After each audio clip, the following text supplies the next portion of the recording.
한 주간의 뜨거웠던 이슈를 짚어보는 이슈 화합 시간입니다. 오늘도 김철근 개혁신당 사무총장, 현근택 전 민주연구원 부원장 두 분 오셨습니다. 안녕하십니까? 네, 안녕하십니까. 안녕하세요. 자, 오늘은 내일 강복절이니까요. 사면 얘기 먼저 좀 해보겠습니다. 김경수 전 지사 복권 결정이 됐어요.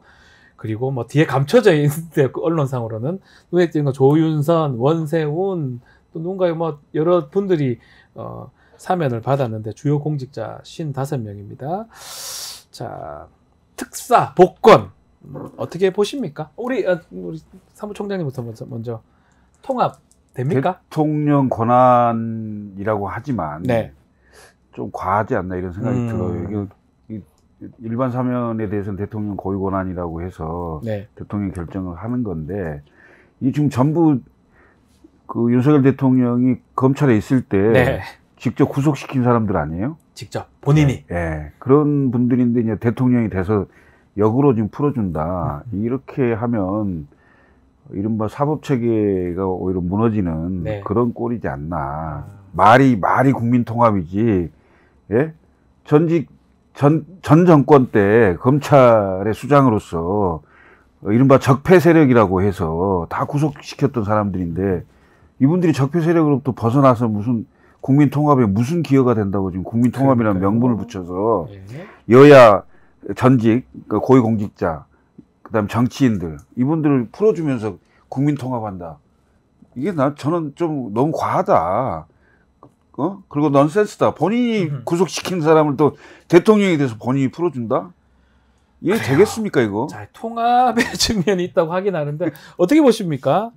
사면할 때마다 나오는 얘기죠. 네. 사면이라는 게 아시다시피 대통령의 고유 권한이고 예전에 아마 왕이 가졌던 권한을 행사하는 이런 취지인데 저도 기본적으로 사면권이 좀 남용되는 부분은 문제가 있다고 봐요. 왜냐하면 사법부의 판결 자체를 부인하는 거니까. 그렇죠. 10년을 때리면 뭐합니까? 그렇죠. 1년 살다가 나가보라 그러면 근데 9년 다 날아가는 거기 거잖아요. 어떤 기준이 없어요. 그러니까요. 약간 뭐 정치인이거나 비중 있는 사람 이런 사람들은 이제 풀어주는 편이고 별로 예. 유명하지 않거나 아니면 안 풀어주니까 재벌이라든지 정치인이라든지 이런 분들은 이제 사면 영향력이 있는데 그렇지 네. 않은 사람들은 영향이 없다 보니까 이게 특혜 아니냐. 특혜 맞죠, 사실은. 맞는데 이 정치인 같은 경우에는 지금 말씀하신 것처럼 대부분 아마 지금 끼워넣기로 하는 것 같아요. 지금 이제 왜냐면 김경수 전 지사 같은 경우에도 원래는 사면하면 복권 바로 하거든요. 동시에 하지 이걸 나눠서 하는 경우는 없어요. 사면 한 번 하고 복권 한 번 하고 두 번 써먹는 거잖아요. 사면할 때 저쪽에 한 20명 풀어주고, 네. 그다음에 복권할 때 또 한 10명 풀어주고, 이렇게 그러네요. 그러잖아요. 한 명 해주고 20명 그렇죠. 해주고. 왜냐면 야당 인사 중에는 제일 비중 있고 유명하니까 네.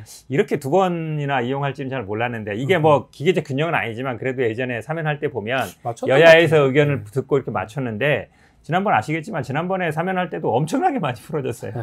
이번에 복권도 그런 것 같은데. 네. 그래도 어쨌든 뭐 민주당 입장에서는 뭐 김경수 전 지사라는 어쨌든 이분이 이제 앞으로 정치를 할 수 있는 이런 기반이 됐기 때문에 환영하는 입장입니다.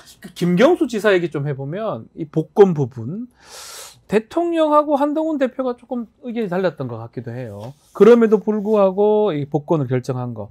뭔가 정치적 계산도 있다고 봐야 됩니까? 어떻게 봐야 됩니까? 사실 저는 내년쯤 해줄 거라고 생각을 했어요. 그리고 또 저는 이 생각이 좀 들어요. 김경수 지사 입장에서 지금 영국에 있는가 그렇고 네. 지금 선거가 있습니까? 대선이 멀었잖아요. 그러니까 지방선거도 마찬가지고. 사실은 이제 임박해서 하면은 야권 갈라치기 아니냐 뭐 이런 생각. 또 그런 의도가 있을 거라고 생각하고 실제로 김경수 전 지사를 지금 복권해줌으로 인해서 민주당 내에 미묘한 움직임들이 좀 있을 수 있다. 특히 이제 이재명 대표, 전 대표, 그러니까 지금 전당대회를 하고 있습니다만은 이재명 대표의 사법 리스크가 현실화됐을 때 그때 김경수 지사의 기용 가능성을 놓고 당내 여러 가능성들이 있을 수 있다. 근데 사실 그런 정치적 의도를 가지고 김경수 전 지사를 복권했다고 봤는데 실제 야권이 분열되는 게 아니고 여권이 분열되는 상황이 생겼다. 대통령과 한동훈 대표 간에 이견이 생기는 상황이 생겼잖아요. 왜냐하면 한동훈 대표 입장에서는 이재명 대 한동훈으로 가는 게 가장 안정적인 판이라고 봤는데 나름대로 변수가 생긴 거잖아요.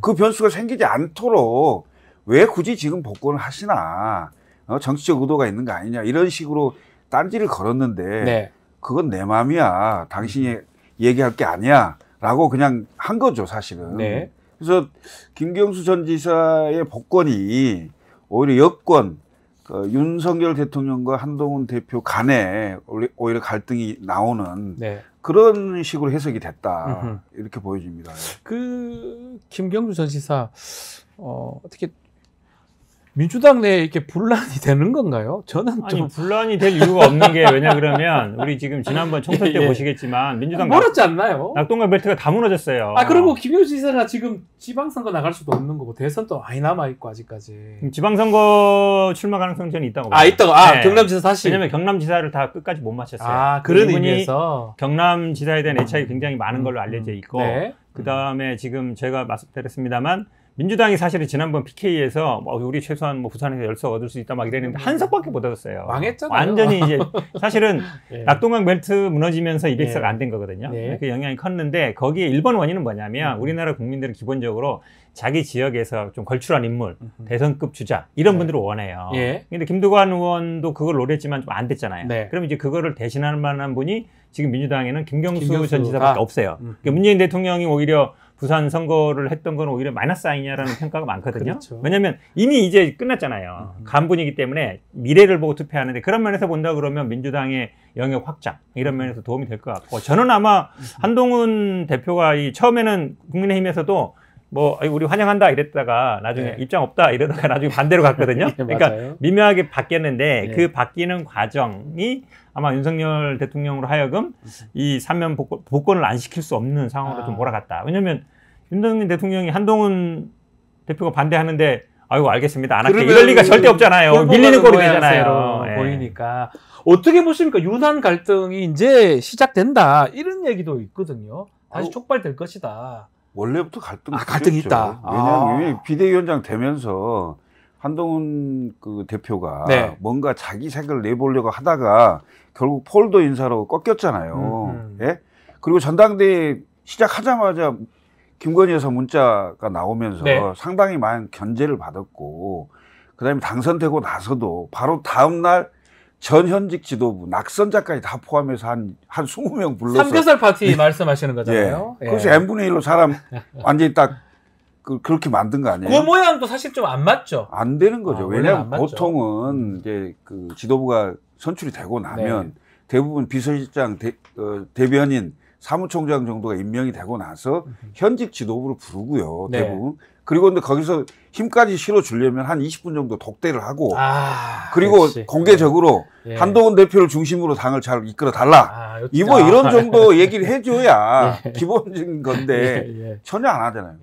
안 하고 그런 얘기가 나오니까 언론의 비판이 나오니까 일주일 뒤에 따로 독대를 해서 비서실장하고 셋이 이제 얘기를 하고 결국 정점식 정책위원장 당시 그걸 가지고 얘기를 했잖아요. 그렇죠. 근데 대통령의 의중은 유임이었어요. 그대로 돌았는데 결국 바꿔버렸잖아요. 그러니까 대통령이 휴가 가서 통영이 딱 가서 뒤에 데리고 다니는 사진을 딱 찍히면 그 정치적 의도가 있다고 보는 당연히 있죠. 당연히 있죠. 근데 저는 지금 잠복돼 있을 뿐 언젠가는 터진다. 유난 갈등은 나올 겁니다. 이게 시작일 뿐이다. 대통령 임기 3년 남았어요. 계속 할 것이다. 보세요. 박근혜 대통령 때 김무성 대표가 대통령 선거 나가면 1등 났어요. 1등. 15%까지 제 기억나거든요. 1등 났어요. 여론조사하면. 근데 그 김무성 전 대표 지금 어디로 사라졌습니까? 딴 데가 있습니다. 지금 3년 남았습니다. 여당 대표 줄타기 잘해야 되는데 내가 보기에는 힘들 거예요. 알겠습니다. 다시 김경수 지사 얘기 좀 하면 지금 영국에 있고요. 11월에 귀국을 합니다. 어떻게 앞으로 행보 김경수 전 지사는 뭘 할까요? 정치활동 재개하는 겁니까? 이제 독일에 있고요. 죄송해요. 유럽에 있어요. 유럽에. 독일에 있고 지금 아마 독일에 간다는 분들도 있고 가려고 하는 분들도 원래 정치 그렇잖아요. 미국에 가 있으면 이제 따라가고 이런 분들 따라가는데 메시지를 아마 들으려고 하는 것 같은데.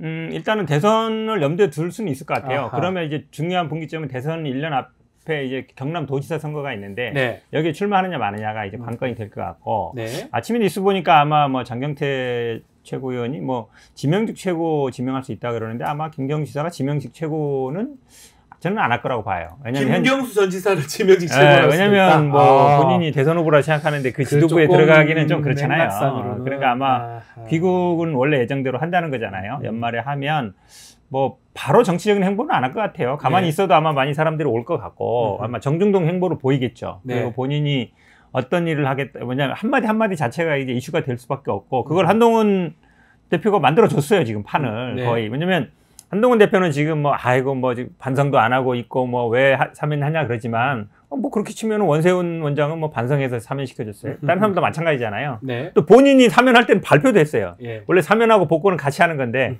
그때도 사면 반대했다. 그럼 무슨 의미가 있어요? 본인이 직접 발표를 하고 사인까지 했는데 그러고 보면 이제 나 말고 원래 현직 대통령이 누굴 되게는 할 수 있지만 못 되게는 할 수 있다는 말이 있잖아요. 되게는 할 수는 없어도 못 되게 만들 수 있다 그러는데 한동훈 대표 입장에서는 윤석열 대통령이 나를 밀어내고 김경수 밀어주는 거 아니야 이렇게 생각할 수 있단 말이에요. 그러니까 이제 잠재적 경쟁자니까 반대하는 거잖아요. 처음부터 뭐 그렇게 나온 것도 아니고 그러면 제가 보기에는 김경수 전 지사 입장에서도 어쨌든 가만히 있어도 제가 보기에 아마 당내에 벌써 뭐 환영한다는 사람도 있고 이러기 때문에 뭐 한번 방문하고 뭐 이러면서 아마 조용히 좀 정착하려고 먼저 할 것 같아요. 근데 김경수 전 지사가 활동 반경을 넓힐 수 있는 계기가 있어야 되겠죠. 그렇죠. 그러니까 물론 이제 귀국하는 것도 있겠지만 이재명 대표의 사법 리스크의 현실화입니다. 과연 그게 뭐 10월설 얘기도 있지 않습니까? 만약 예를 들면 그런 10월설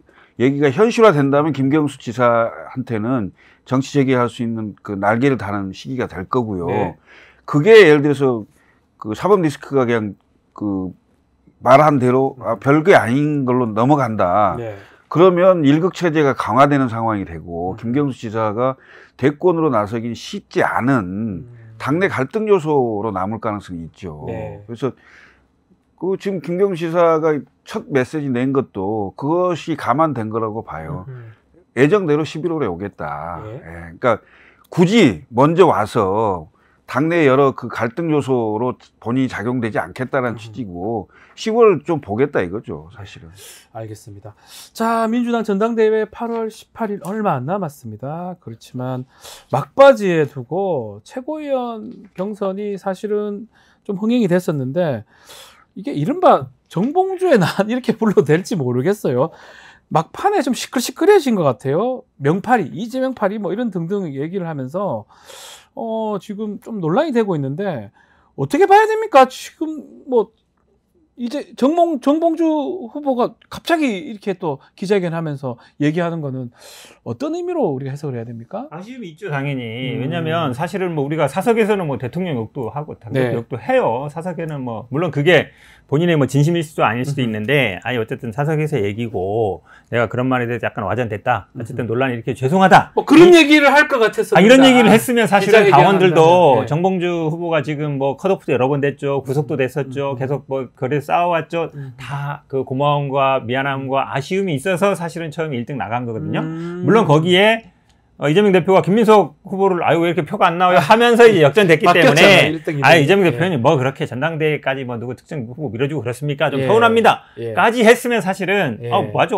당대표가 이렇게 특정 후보 밀어주면 돼 그런 여론이 당내에도 있어요 사실은. 왜냐하면 본인이 또 후보잖아요. 이재명 대표 후보기 때문에 사실은 후보가 특정 후보를 뭐 특히 이재명 대표가 지금 뭐 90% 이상 지지받고 있기 때문에 이재명 대표가 누구를 하다못해 그냥 손만 잡아줘도 바로 오해를 살 수 있는 상황인데 왜 이렇게 표가 안 나와요 하면서 김민석 후보가 앞서갔기 때문에 정봉주 후보 입장에서는 당연히 서운할 수 있잖아요. 1등 하다가 뒤집어졌으니까 이제 그래서 아예 전당대회에 너무 관여하는 거 적절치 않습니다. 이렇게 정도 서운합니다. 정도 하면 되는데 거기다 뭐 이재명 파리 명파리 다 척결하겠다 이러니까 갑자기 이제 이게 완전 불난집에 불을 지르게 됐는데 저는 지금이라도 정봉주 후보가 좀 이렇게 논란이 이렇게 죄송하다. 당원들한테 좀 죄송하고 그리고 어쨌든 전당대회 마지막까지 최선을 다해서 하겠다. 그리고 이런 어떤 당대표가 후보가 이제 특정 후보를 이렇게 밀어주는 것도 좀 부족하다고 생각한다. 정도로 갔으면 얘기를 좋겠어요. 좀 하는 게 맞다. 어떻게 보셨습니까? 뭐 다른 정당이긴 하지만. 완전 재미를 재밌습니까? 재밌습니까? 흥행 요소, 흥행 요소. 재밌습니까? 그리고 정봉주 후보가 하는 얘기가 틀리지 않아요. 틀리지 않는 얘기다. 일극 체제에 대한 비판이고, 그다음에 방금 말씀하셨듯이 지금 이재명 대표의 지지율이 거의 90%를 육박하는데 이런 정당이 어디 있습니까? 이게 지금 공산주의 정당도 아니고 민주정당에서 천하의 양김 YSDJ도 이런 정도까지 세지가 않았어요. 70%뭐 정도. 75% DJ가 75% 정도였고 예. 근본적으로 뭐냐면 한 정당이 주류와 비주류가 있을 수 있어요. 네. 그러면 주류가 적어도 비주류가 활동할 수 있는 공간 30-40% 정도는 용인하는 게 민주당의 어찌 보면 관례 비슷한 거였는데 네. 지난 총선 지나면서 비명 행사, 친명 횡재 이걸로 인해서 반대하는 사람들이 전부 다 날아갔잖아요. 박용진, 임종석 네. 이런 분들이 공천 자체를 못 받는 이런 정당의 상황이 된 거에 대해서 정봉주 명팔이 한다. 당연히 옳은 얘기를 했다 이렇게 생각하는데 옳은 얘기다. 예. 예, 했다 생각하는데 예. 이것을 가지고 정봉주 후보가 네. 예를 들어서 지금 그 투표를 해야 될 포지션이 한 60% 정도 남아 있는 것 많이 같은데 남아 있습니다. 아직까지. 여기서 지금 2등하는 후보가 5등 이하로 떨어지는 상황이 생겼다. 아하. 만약에 그런 상황이 생긴다. 아하. 이러면 진짜 민주당은 망하는 길이다. 나는 그렇게 생각해요. 일극이 완성되는 상황이 되는 거죠. 아니 이런 비판도 못해요. 명팔이 한다는 비판도 못해요. 그리고 지지자들이 전부 그럼 정봉주를 안 찍겠다. 이런 상황이 되면 이 당이 민주적인 정당이냐 이거죠. 말씀대로 지금 일정은 80%를 소화를 했지만 표상으로는 대략 60% 이상이 남아 있어요. 서울도 있고요. 권리당원, 또 ARS 등등이 남아 있기 때문에 상황이 바뀔 수도 있지 않을까 싶어요. 그렇죠. 지금 2등인가요? 지금 3등 하고 있는데 아슬아슬하게 2등 정도 하고 있는데 말씀하신 것처럼 이제 서울 지역이 21만 정도 되니까 당원이 17% 정도 돼요. 그렇죠. 대의원이 14%고 여론조사가 30%니까 한 60%가 남았는데 이제 ARS 투표가 있기 때문에 60% 이상이 남은 거예요, 사실은. 그러니까 당원들이 사실은 지금 굉장히 이제 정봉주 후보에 대한 이제 어쩌면 약간 격분해 있는데 정봉주 후보는 제가 보기에 아마 여론조사 30 정도를 좀 염두에 뒀을 것 같아요.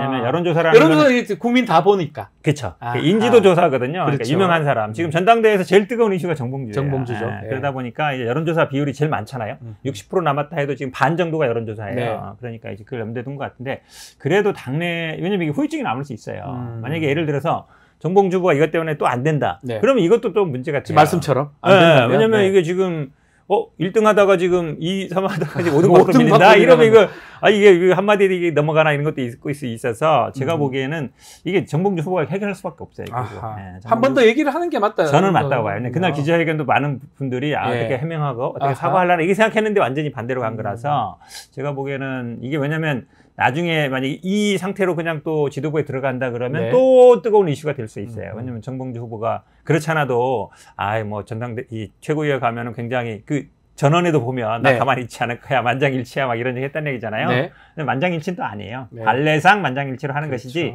중요할 때 우리 이준석 대표 몰아낼 때 보면 알잖아요. 결정적인 순간에 투표를 하잖아요. 아니 그게 아니고 보통 이제 분리선거를 하잖아요. 당대표와 최고위원을 분리선거하기 지금 때문에 다 분리하고 있고요. 사실상 제왕적 대표예요. 최고위원은 거의 대부분 예전에 새누리당 때 같이 뽑았을 때 좀 다르죠. 그렇죠. 그러니까 그건 이제 그 통합선거를 했을 때 1등이 대표, 2등 서초원 기억나요?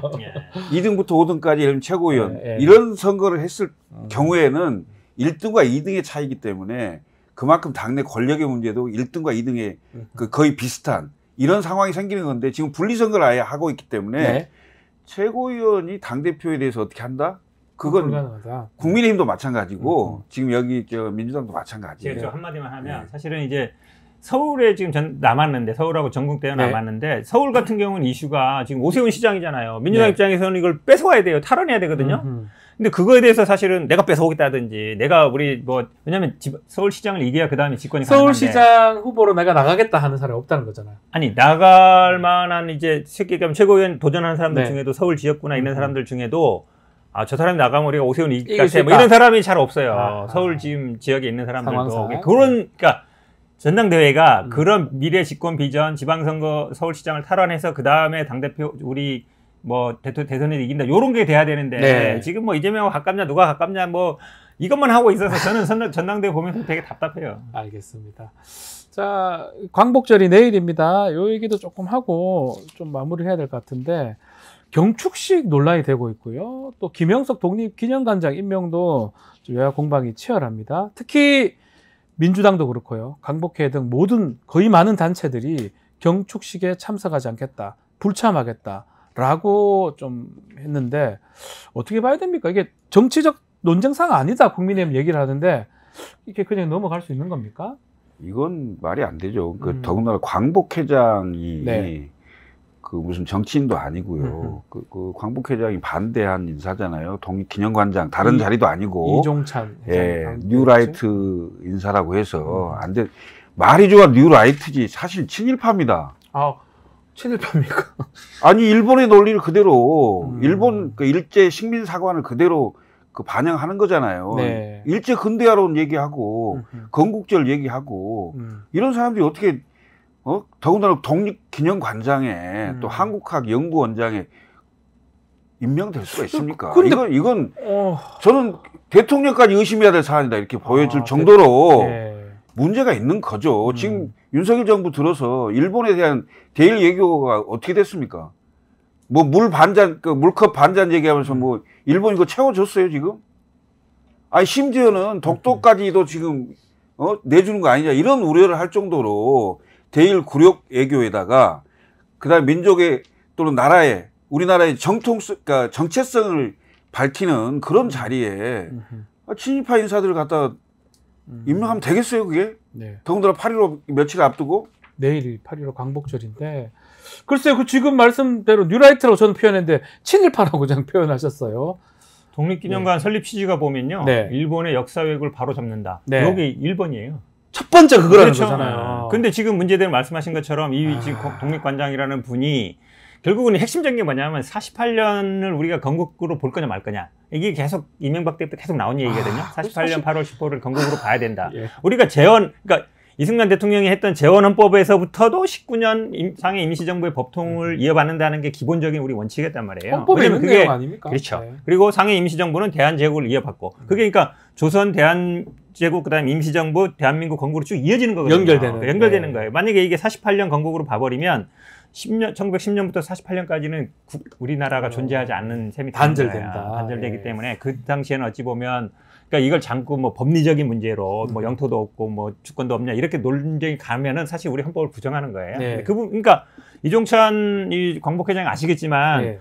윤석열 대통령 그 친구라는 이철우 그분의 아버지잖아요. 사석에서는 멘토. 사석에서는 또 아버지라 멘토 하시고 아닙니까? 대선 때 지지까지 했던 분이에요. 네. 이런 분이 지금 이렇게 화난 거 보면 기본적인 그러니까 그동안에 지금 말씀처럼 한국학중앙연구원, 뭐 국사편찬위원회, 그다음에 무슨 동북아재단 다 이렇게 밀려왔는데 마지막 이제 이 마지노선이 흔들린다고 보는 것 같아서 저는 기본적으로 우리나라의 정체성이거든요. 기본적으로 이게 끊임없이 이제 시대화하는데 지금 KBS에서도 뭐 이승만 무슨 다큐 뭐 이거 한다는 얘기잖아요.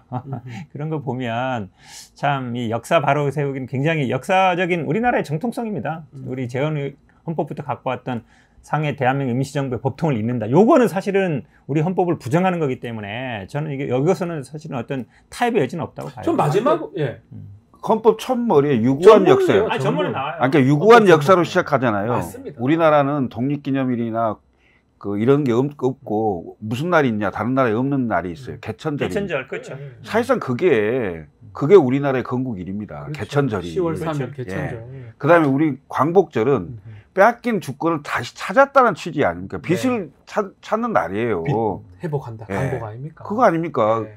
개천절이 있는데 무슨 건국절 같은 말도 안 되는 소리를 그 하는 하나 거예요. 질문 제 마지막으로 제가 잘못 알고 있네. 왜 쓸데없는 얘기를 자꾸 하는 거예요?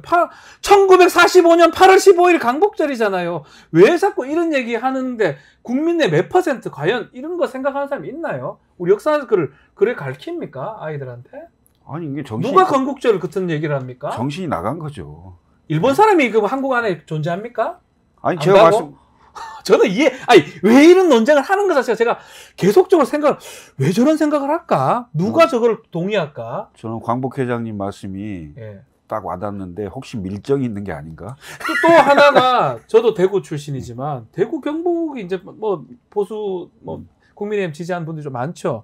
그렇다고 일본을 좋아하지 않거든요, 그분들이. 그렇죠. 기본적으로 우리가 이제 일본과의 관계는 뭐 조선시대 그 이전부터 계속 그렇게 왔지만 우리가 그럼 일제시대 일제 강점기라는 말조차도 뭐 북한이 써왔다 그럴 때 우리가 식민지를 겪은 건 맞죠. 하지만 그거를 회복하기 위해서 수많은 독립투사리 운동을 하고 그분들이 사실은 나라를 되찾기 위해서 한 거잖아요. 몸을 바쳐가면서 한 거잖아요. 2차 세계대전 때 프랑스가 독일에 점령돼서 사실은 영국의 드골 정부가 망명 정부를 만들었지만 프랑스의 그러니까 사라졌다고 생각하지 않아요. 아무도 아무도 연결됐다고 보잖아요. 연결됐다고 보는 거죠. BC 정부가 그래서 나중에 다 숙청당하지 않습니까? 숙청당하고 그래도 그분들이 사실은 영국에 그때도 사실은 국토를 뺏겼잖아요. 네. 뺏겼지만 우리는 프랑스의 법통을 드골 정부를 통해서 이겼다라고 생각하기 때문에 그분들이 사실 어찌 보면 프랑스 영국 때문에 이해가 안 됩니다. 저는 사실. 우리가 식민지를 어찌 보면 지금 뭐 그러니까 일본은 계속 합법적으로 뭐 정부했다는 게 우리는 강제로 뺏겨서 우리는 인정할 수 없다는 거잖아요. 네. 그거를 만약에 부정하게 되면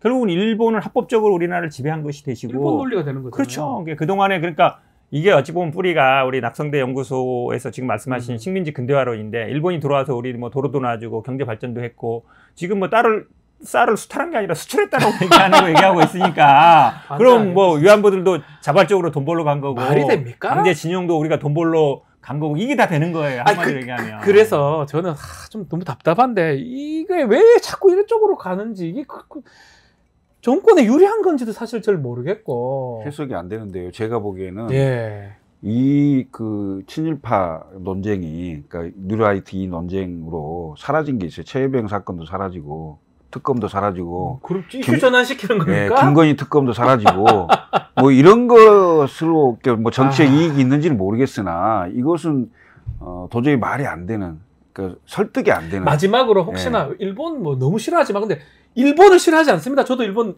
관광도 가고 다 일본 제품도 사고 하는데 그 역사적 일본이 잘못됐다는 그 얘기입니다. 우리를 그렇죠. 식민지화 했잖아요. 침탈하고 예. 그 부분을 얘기하는 거지. 현재 일본 국민들, 일본 나라를 우리가 미워하고 싫어하진 않잖아요. 그러니까 일본에 대한 동경 같은 게 남아있는 것 같아요. 근데 우리가 과학기술이라든지 산업이라든지 문화라든지 아니면 모든 면에서 사실은 지금 일본이 우리보다 훨씬 뒤에 있어요. 그렇죠. 우리가 앞서요. 그렇죠. 지금은. 우리 예전에 뭐 일본 만화 보고 영화 봤지만 지금은 아니잖아요. 우리 거를 일본이 반대거든요. 보잖아요. 오히려 일본이 따라가는 네. 입장이기 때문에 지금도 가면 일본 팩스로 뭐 보내고 네. 우편으로 보내고 뭐 이래요. 지금 뭐 등기소 때려 법원 가고 이러거든요. 네. 우리나라는 다 전산화 돼 있잖아요. 우리나라 훨씬 앞서가요. 네. 지금도 일본은 현금으로 써요, 거의 다. 네. 현금 비율이 훨씬 못난 나라거든요. 이런 면에서 보면 우리가 일본을 막연하게 과거에 우리를 뭐 발전시켜주고 우리한테 도움 준 이거를 사실은 잘못 알고 있다. 네. 오히려 제가 보기에 좀 어르신들 세대에는 노인들. 일본이 좀 뭐 선진국이고 일본 가서 일제 뭐 상품 소니 사려고 그랬잖아요. 무슨 뭐 소니 뭐 파라소니, 테레비 뭐 이런 소니. 시대에 아직도 살고 있는 것 같아요. 우리 젊은 시대에 그런 것 보기에는 같아요. 예. 우리 지금 오히려 일본 관광 가면 그냥 일본 그분들이- 같은 나라예요. 같은 우리가 훨씬 나아요. 앞서가요. 그래서 오히려 좀 문화적으로는. 문제적 그 민족적인 정체성이라든지 이런 문화적인 우월감이라든지 이걸 가지는 게 마땅하다. 일본에 대해서 우리가 절대 이런 걸 가질 필요 없는 광화문에 거예요. 이순신 동상도 치우려고 하겠네요. 보니까. 거기다 뭐 네. 태극기 막 세우고 뭐 박정희 동상 세우는 거 아니에요 또? 알겠습니다. 내일이 강복절이다 보니까 저희가 이 얘기를 조금 더 하면서 시간이 조금 됐습니다. 어쨌든 강복절 해법 당장 뭐 될지 모르겠지만 행사 강복절 행사 해야 되고요. 잘 치러야 되고 내일 태극기 다 달아야 되지 않습니까? 중요한 날인데요. 자, 오늘 말씀은 여기까지 하겠습니다. 김철근, 현근택 두 분하고 말씀 나눴습니다. 감사합니다.